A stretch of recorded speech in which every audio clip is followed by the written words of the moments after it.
welcome back. Yes, Jonathan Aremu, Professor of International Economic Reforms, Relations, beg your pardon, and then he's a former Acting Assistant Director of Research with the CBN. Good morning, and thank you for coming on today. Good morning, sir. Well, now that all the ministers have been sworn in, yes, the economy is key. And so we're trying to look at some of these policies that the president has announced, what we expect of the ministers, and then what we expect of the results, as a matter of fact. But there's this little matter, which we picked up this morning, with the dailies about a certain JP Morgan saying that Nigeria's net foreign reserves fell to $3.7 billion as of 2022, contrary to $36.61 billion quoted by the CBN. And many wonder, what is going on with this? I mean, on what basis would they be making this kind of statement? So how do we relate to this kind of information in the first instance? Well, good morning, viewers, and good morning, Madam and Chamberlain. I heard it this morning as well. As a former staff of Central Bank of Nigeria, I don't want to comment on that because the real figure of the reserve of Central Bank, which is the traditional function of Central Bank, it should come from the mouth of Central Bank, not from external person. So, to me, I think that until we hear from Central Bank, that information, I don't think I believe in it, from whatever source is coming. And so that's just my own position about it. Indeed. Because it looks frightening, and I don't think it must have gone to that kind of a level. Let me say this one, but before you get to that kind of level, there will have been signal from Central Bank, which I know very well, from World Bank and IMF, and people would have heard. So where the JP Morgan is getting this one, I'm not aware. Okay. It's a good thing you say that, because some people will say, has there been any time when, the central bank has had cause to pad up, our FX reserves, or to say that they were not where they say they were at? There's no need for central bank to tell lies, because there is absolutely no reason, because it's right in charge of managing it. Well, for what purpose will central bank be telling lie? I don't see any. I don't know. You see, but I think the best thing is to allow the sleeping dog to lie in that one, because to me, I don't think. You think it's important the central bank comes out to speak on it? Well, CBN may not want to drag itself into all those information if they discover that it's just lie, because that will lead to unnecessary discussion and diversion of attention from the good management of monetary policies of the economy. It's coming from an external body, a body as reputable as JP Morgan, and you've seen in recent times how... Is that body charged to be able to announce our foreign reserve? Yes, maybe not, but what I'm saying is in recent times we've seen the CBN just put out its own account, its own books, I think, and we found out that the CBN does have an account with JP Morgan. I agree. So in the light of that, do you think it is important that, the CBN comes out very clearly to either refute this or state what the true position of things are? Thank you, Madam. It's not a query to Central Bank. It was their own position. So there's no need for Central Bank to actually answer to that kind of a thing where it's not a query. That's their position. They can't query Central Bank. I mean, that's exactly what I'm saying. That's certainly not a query, but this borders on confidence of Nigerians and also of investors. Yeah, everybody feel frightening. I mean, including me. But seriously speaking, just as I said at my opening statement, I don't want to make comment on what I don't know. Central Bank, which is traditional function in terms of managing the macroeconomic policy objective of this country, which essentially are more unemployment issue, price level, external and development. So, and most importantly, the external reserves, external stability. So, CBA has not come out to actually tell us, and I say this and I say it again, when the reserve level of an economy is going down, it's likely that you have an alert from the IMF, right? And then the IMF will come in and they're making a lot of stable agreement to be able to shore up that economy. We have not had this one. So where is this information coming from? So I think this might help, if I could just quote this bit. It says, based on partial information from the audited financial accounts, we estimate Okay. that CBN's net forex reserves were around $3.7 billion at the end of last year from $14 billion at end 2021, in a quote. Perhaps that could put it in proper perspective for a lot of people. Since it's still a suggestion, it's still something information based on certain information which has not been verified adequately well.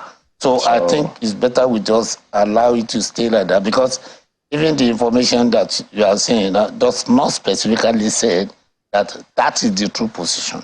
But this notwithstanding, though, yeah, we know that the economy, we're trying to stave off a lot of the tough times that several Nigerians are facing economically. And we've seen this government announce several policies, from taxation to several policies, to ensure that people, at least the pressure they feel is reduced. Now we have the ministers who have been sworn in, and many are just waiting to see them come up and get down to work.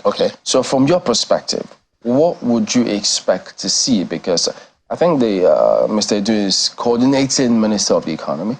So what do you expect to see from those who manage that sector? As a matter of fact. Well, I'm happy to hear from the president this morning, as reported in the paper, that get down to work, because there's so much work to do. So I think and I made mention of the basic macroeconomic policy objective of the country. Number one, getting people employed, growth of the GDP, so that the welfare of the people can actually increase. That's number two. And number three is the issue of price stability. And then lastly, external stability with respect to external balance. That is to be able to make sure that your money, which you are having reserved, does not fall below a level that is not going to be able to support the national economy in its trading and investment activities. So I think that essentially those are the basic things which the new government have to be aware of. More importantly is the fact that we are facing banditries and settled environment instead of quite a lot of. I just heard on the news when I was coming here that they kill somebody. All these things have to stop. So I think each of the ministers know that there's a lot of work to be done. And the president was good enough to say, get down to work. There's so much work to be done. And Nigeria are more informed now than before. They will query anybody. Yeah, because, people cannot be living, but people that have been living about 40, 50 years, they know what they were joining. When I joined Central Bank, the HMD was about 1.6 to 1.7 dollars to a naira. And you know what it is now? I'm talking of 1980. I'm still living in the country, and then looking at this one, it's not something that is okay. Nobody is happy about it. So we need to be able to actually see. I'm not saying we should go back to that exchange rate, but we need to be able to make sure that things are okay. So both fiscal and monetary policy have to be able to shake hands now. And then that's why the president was saying that don't actually be more or less paying attention to where you come from. It's your country, the entire country is where you come from now. And I think I hope that the minister will act to that kind of challenge, because there's a huge thing to be done. That will spark several emotions if we ask ourselves, so how did we even get here from that point up until now? So let me just move on to another point. But can we achieve, because I look at all the analysis, all the points, the figures from everywhere, different parts of the country, can we actually get anywhere close to where we are, where we want to be, without us addressing the question of power supply? That's a very good question, very important, very, very important. I've addressed this issue many times. When President Obasanjo was coming, I was on Channel 10 Lagos, and then they said, what is the greatest thing you would like to address Obasanjo if he gets here? I said, that is a very simple thing. When God was to create heaven and earth, he said, let there be light. So any government coming in now must make sure there is light, because you can't be wiser than God anyway. So there must be light. Light to be able to see, light to be able to make sure that the productive activities are working well. So the issue of light is very central. And God knows this. So, if we are not wiser than God, I think we need to make sure that there's have to be light for factories, for people, for everything. Look, if light is available in this economy, power, quite a lot of problems will be solved. So Baba will be able to do his job. So small and medium-scale enterprises will be able to be working. Manufacturing Association of Nigeria had their saying something now, they will not be talking. Yeah, but lack of power has actually stagnated the expected productivity of the economy. And as we are going to go, I don't know whether you include it. I mean, if it's the issue of African Continental Free Trade Area.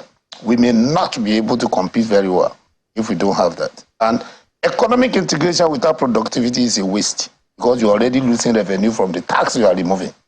Then we have you are not productive to be able to make sure you show up your production level to be able to compensate for the tax you are not going to collect. Then you have wasted your time.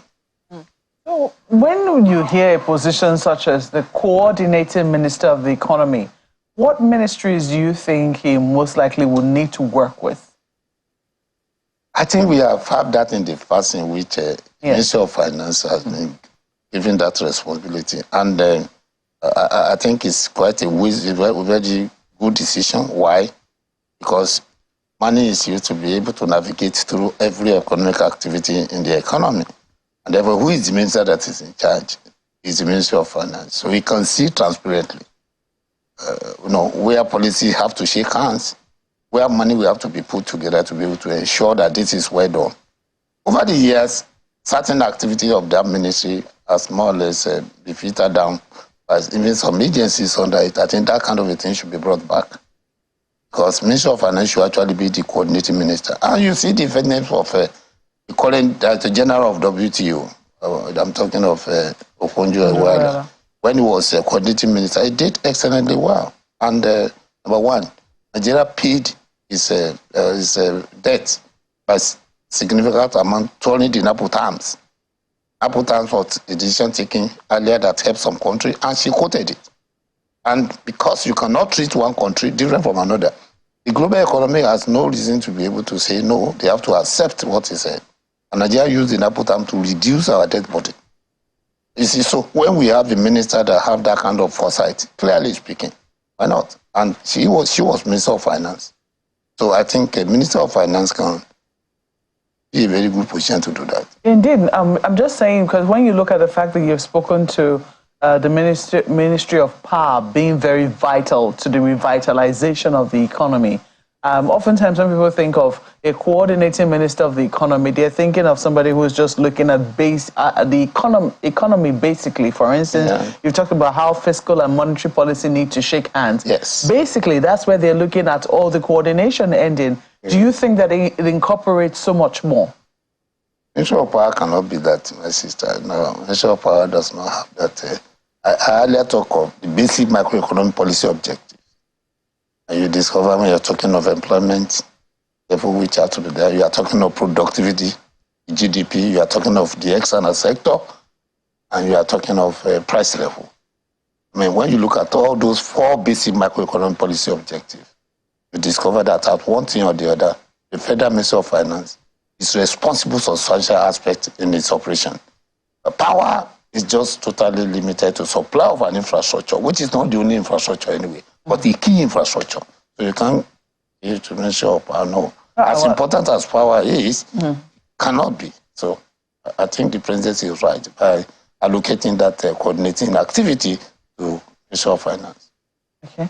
Well, we'll see but for you, what would you say? Because I know that you're also at the NESG and you've done some work there. Only recently, we also heard that the federal government was calling for all of, is it the green papers? I don't know what it is your reports are called towards the end, but asking for all of those reports that you've submitted with regards to the economy, they wanted to be able to see them and, I don't know, maybe implement some of them, but they wanted to see them. For you, where would you say that the first thing that needs to be done is in the first few weeks?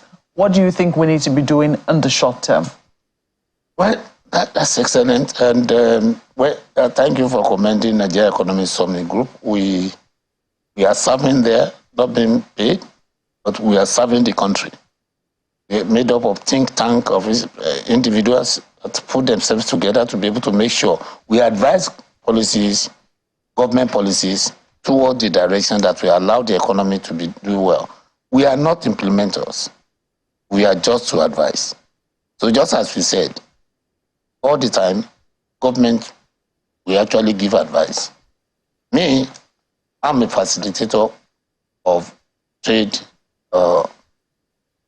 investment, competitiveness policy commission, TICPC. I'm in charge of trade, investment, and the issues of tax and competitiveness, as well as other issues relating to making sure that all those policies shake hands together. So we write, and then we have other policy commissions. We have about 15 other policy commissions. And then we join all these policy commissions together and advise the government. I think tomorrow and then next day we are only going to meet to be able to actually put our papers together to make sure things are okay. But we are not the one to implement. Each government has the freedom to be able to do what they want. But we'll continue making sure that we give policy direction. So by my own position, what are the hanging fruits? What are the things that are very important? Number one, everybody knows. Number one, there's need harmonization of fiscal and monetary policy so that there can be confidence in both areas. See, central bank activity, as well as what is happening at the revenue collection area. Then that have to be put together, because that one will create confidence in the money we are using to spend. And then also is the fact that the issue of trade and investment. Because, see, we need to be able to trade. Our production have to be high. But again, there is need for harmonization of the three policies under the FMITI, Federal Ministry of Industry, Trade and Investment. Which are these the policies? Industry policy. Industrial policy usually targets where we have comparative advantage. And then you need investors to be able to go to that area where we have comparative advantage, so we direct investors there. And when investors are there, then, and they are producing, then you need trade policy to be able to ensure that what they are producing actually is sold, and then we can have access to external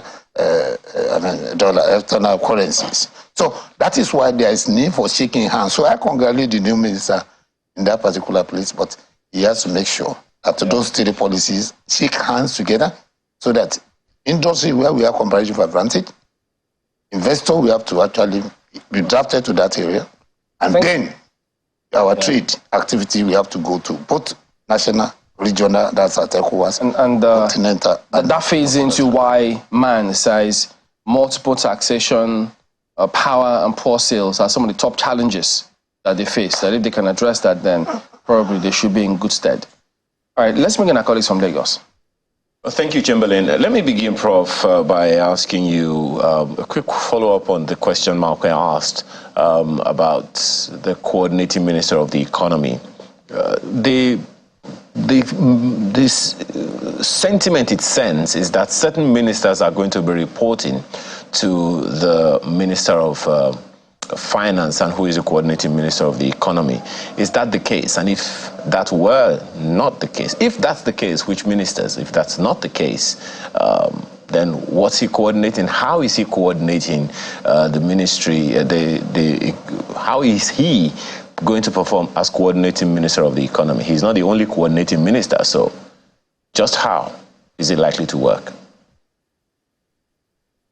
Well, I think I said this earlier on, that we have been having coordinating ministers before. And the coordinating minister does not mean that he's more superior to other ministers. It's only coordinated to make sure that activities within the economy, they are done in a way in which there is policy coherence. And then that is, maybe you can call him coherent minister. So I think that is the real thing. And as much as possible, I think that is in order. From me, I think that's in order. But it's not that one minister is superior to the other minister. Not at all. It's just to be able to make sure that what one minister is doing is what another one is supporting. So there's some sort of, it's not competitiveness, competing, but complementing each other. I think that is the essence of the coordinating activity. So that you can actually see what is happening in one ministry, and this is happening in another ministry, and make sure that all of them fall in line with the policy objective of not only the current government, but with our national development plan. So I think that's what I can see about it. It's not a new thing at all. All right, sir. But there's this other troubling issue, which the Manufacturers Association of Nigeria has joined its voice to, along with many others who have raised the issues, about the 77 trillion naira debt, which, according to the Manufacturers Association of Nigeria, may stall the president's economic plan. Of course, you also know that in the previous administration, they said we don't have a debt problem, we have a revenue problem. So exactly how do you see this playing out? Well, Manufacturers Association of Nigeria, I'm very, very close to them for quite some time, starting from the Economic Partnership Agreement with European Union days, it's 2004. They have their own positions to take. That 77 trillion naira, which you are talking about, seriously, I cannot actually defend it. I'm not aware of it. But they have reasons to be able to have their positions. Why? Because productivity in Nigeria is nosediving at a time when it should actually be shunning off, at a time when it should be coming up, so that we can meet not only the national demand for the product that is being manufactured in Nigeria, but we can equally produce and allow our product to enter ECOWAS market and the emerging African continental free trade area market. So, well, they have the basis for their fears, but I think this is another time in which they need to actually come out to be able to support what is happening, to make sure that government do the right thing they need to do. And I think that is what I can say. They conduct research. They have a lot of respected personalities that are doing a beautiful job there. But at the same time, I cannot join their figure to say that I believe in that figure as well. Because I'm not part of the, those people that calculated the figure for them. Well, Mr. Aremu, let's look at other areas briefly, i.e. ministries of education, health, and quite a number of people have enthused about the introduction of the Ministry of Humanitarian Affairs into the Ministry of Poverty Alleviation, rather, into the Ministry of Humanitarian Affairs.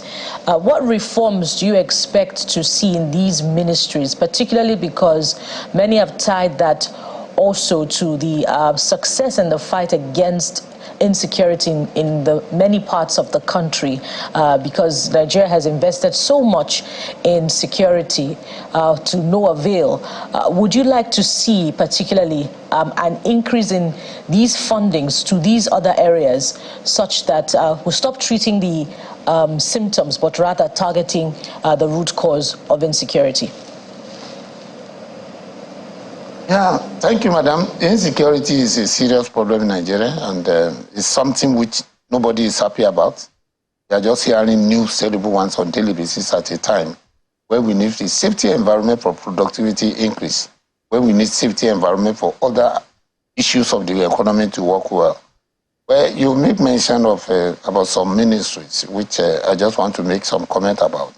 Our incoming ministers into health, into education, they need to equally understand that beyond actually making sure that they take position in all these areas, there's a need to be able to see what they can do to put in place policies that can actually go into what Africa is doing with respect to education. What is Africa doing? Both health and education. They are in what we say trading services, which means services can actually be traded. What do I mean by trading in services? See, there are 4 modes of services being traded. Under education, education can travel over internet to another country, or people can come and enjoy education in Nigeria, or some educational facility can actually be of Nigeria can go into another African country in terms of setting up a university there, or the temporary movement of service provider in the educational sector. And this is why we make money for Nigeria. Though both education and health, which you mentioned, they are not in the priority sector, but anytime from now, they are going to enter the 7 other sectors, apart from the 5 priority sectors, which African Continental is working upon. So our ministers in this area should be able to see beyond only Nigeria and make sure that at the time when they open up the rest of the 7 trade and services sector in African, under African continental free trade area, Nigeria is best positioned to be able to do that and make money from it. So, and then apart from that, you are talking about should money actually go into that sector? Obviously, money have to go there. And then with respect to security, well, there's no amount of money that is too big for security, because without security, other economic activity cannot actually work. But again, over the year, and you are aware of it, you ask the question, that substantial money of security go into other hands not meant for security. I think that anyone that is in charge of security this time around, President said that Nigerians are watching. I think people are more informed than before now. So I think everybody, all the ministers that have been given one portfolio or the other, should do that work with reference to the fact that Nigerians are watching them, so that the money that are allocated are effectively used for the entire nation. Indeed, and that's very instructive. Another key ministry, Prof, is the Ministry of Agriculture. And about a month back, the president declared a state of emergency on food security, and some of the reforms are expected in that regard, according to the press briefing by the president's former spokesperson and now minister, was that they were going to deploy funds from the fuel subsidy removal to that ministry, and that it was now going to be moved under the National Security Council.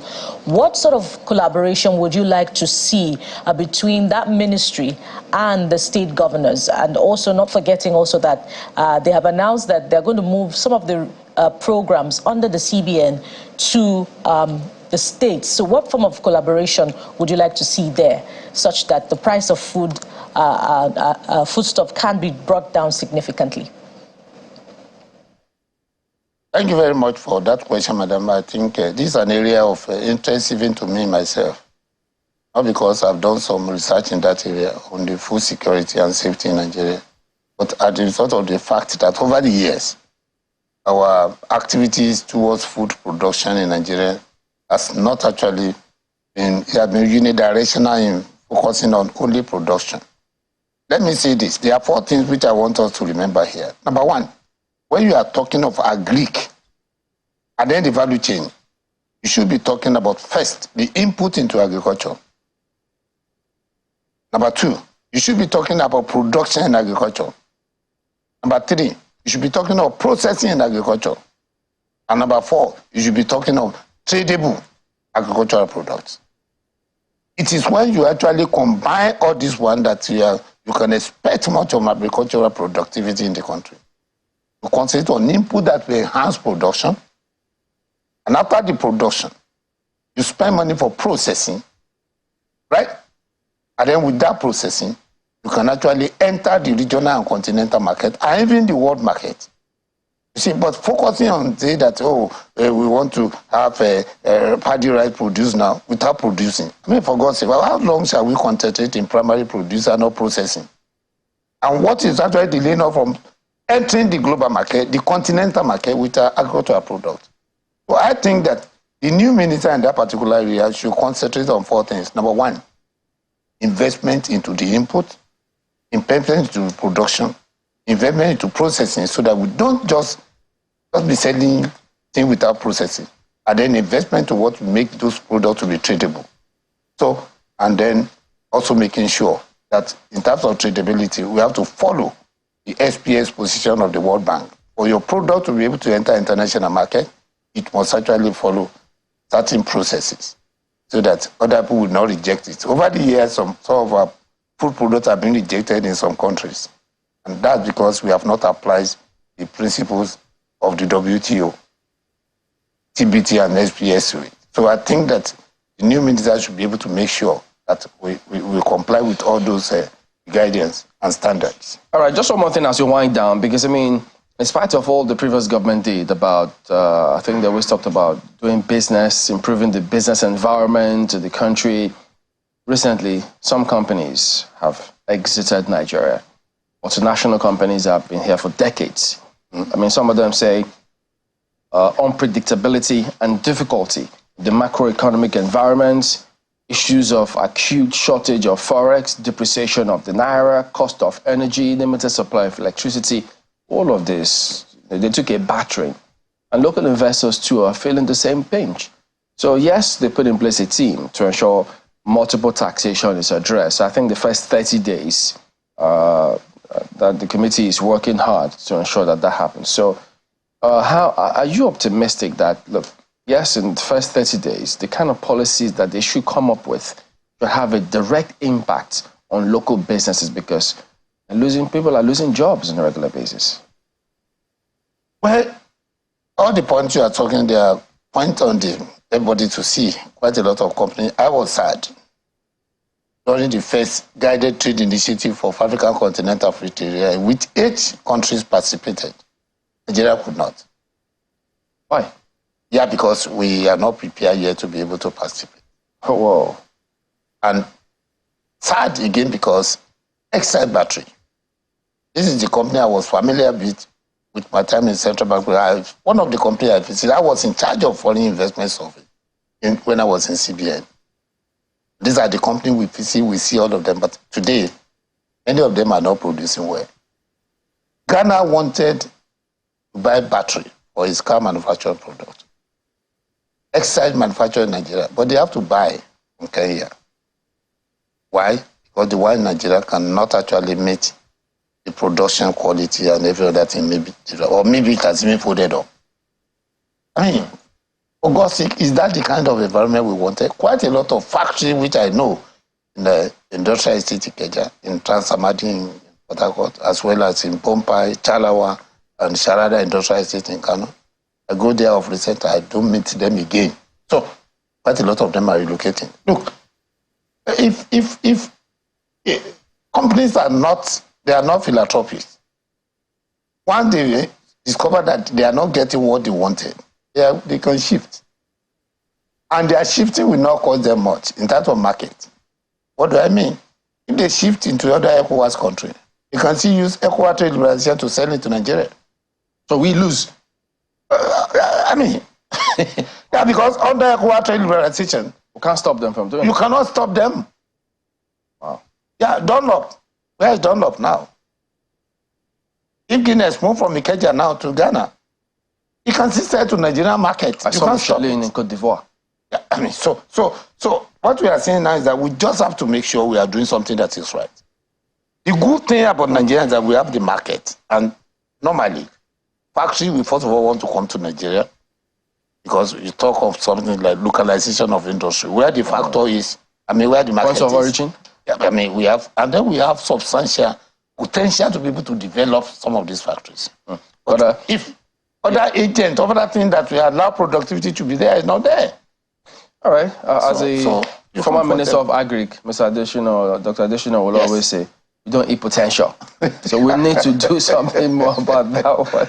Yeah. Well, thank you for coming on. Thank you very much. Jonathan Aremu is a professor of international economic relations, a former acting assistant director of research with the CBN. We'll be back in a moment and talk about security, an equally important component in the entire scheme of things. Stay on with us.